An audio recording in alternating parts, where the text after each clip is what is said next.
ಪ್ರೀತಿಯಿಂದ ಸ್ವಾಗತ ನಿಮ್ಮೆಲ್ಲರಿಗೂ. ಇವತ್ತು ಏನು ಅಡುಗೆ ಮಾಡ್ತೀನಿ ಅಂತ ನೋಡೋಣ. ಇದು ತುಂಬ ಸರಳವಾದ ರೆಸಿಪಿ, ಮನೆಯಲ್ಲೇ ಇರುವ ಸಾಮಗ್ರಿಗಳಿಂದ ಮಾಡಬಹುದು. ಮೊದಲು ಬಾಣಲಿಗೆ ಎಣ್ಣೆ ಹಾಕಿ ಮತ್ತು ಹಸಿಮೆಣಸಿನ್ಕಾಯಿ ಇದೆಯಲ್ವಾ, ಅದನ್ನು ಸ್ವಲ್ಪ ಮಿಕ್ಸಿಲಿ ಗ್ರೈಂಡ್ ಮಾಡಿಕೊಂಡು ಈ ಥರ ಎಣ್ಣೆಗೆ ಹಾಕಿ ಸ್ವಲ್ಪ ಫ್ರೈ ಮಾಡಿ, ಚೆನ್ನಾಗಿರುತ್ತೆ.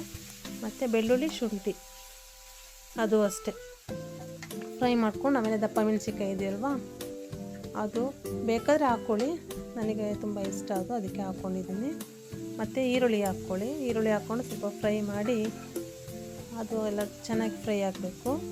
ಫ್ರೈ ಆದಮೇಲೆ ಸ್ವಲ್ಪ ಅರಿಶಿನ ಪುಡಿ ಹಾಕ್ಕೊಂಡು, ಮತ್ತು ಅದಕ್ಕೆ ಸೋಯಾ ಸಾಸ್ 1.5 ಸ್ಪೂನ್ ಹಾಕ್ಕೊಳ್ಳಿ, ಮತ್ತು ಗ್ರೀನ್ ಚಿಲ್ಲಿ ಸಾಸ್ 1.5 ಸ್ಪೂನ್ ಹಾಕ್ಕೊಳ್ಳಿ, ಸಾಕು. ಚೆನ್ನಾಗಿ ಫ್ರೈ ಮಾಡಿ, ಮತ್ತು ಒಂದ್ಸಲ ನೀವು ಟ್ರೈ ಮಾಡಿ ಹೇಗಿದೆ ಅಂತ ಹೇಳಿ, ಆಯಿತಾ. ಆಮೇಲೆ ಸ್ವಲ್ಪ ಉಪ್ಪು ಹಾಕಿ, ಅದಕ್ಕೆ ಉಪ್ಪು ಹಾಕಿದ್ಮೇಲೆ ಸ್ವಲ್ಪ ಫ್ರೈ ಆಗುತ್ತೆ.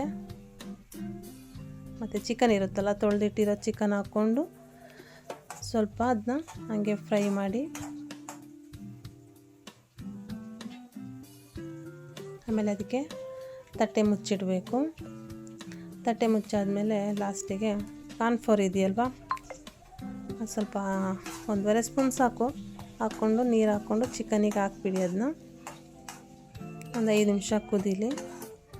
ಮತ್ತು ನೀವು ಟ್ರೈ ಮಾಡಿಬಿಟ್ಟು ಹೇಗಿದೆ ಅಂತ ಹೇಳಿ, ಆಯಿತಾ. ಈ ರೆಸಿಪಿ ಎಲ್ರಿಗೂ ಇಷ್ಟ ಆಗ್ಬೋದು, ಮಾಡೋದು ಸುಲಭನೇ. ನಿಮಗೆ ಹೇಗಿದೆ ಅಂತ ಕಾಮೆಂಟ್ ಮಾಡಿ ಹೇಳಿ. ವಿಡಿಯೋ ಇಷ್ಟ ಆದರೆ ಲೈಕ್ ಮಾಡಿ. ಮತ್ತು ಇಲ್ಲಿವರೆಗೆ ನೋಡಿದ್ದಕ್ಕೆ ತುಂಬ ಧನ್ಯವಾದಗಳು. ಮುಂದಿನ ವಿಡಿಯೋದಲ್ಲಿ ಸಿಗೋಣ. ಅಲ್ಲಿವರೆಗೂ ಕ್ಷೇಮವಾಗಿರಿ. ಬಾಯ್.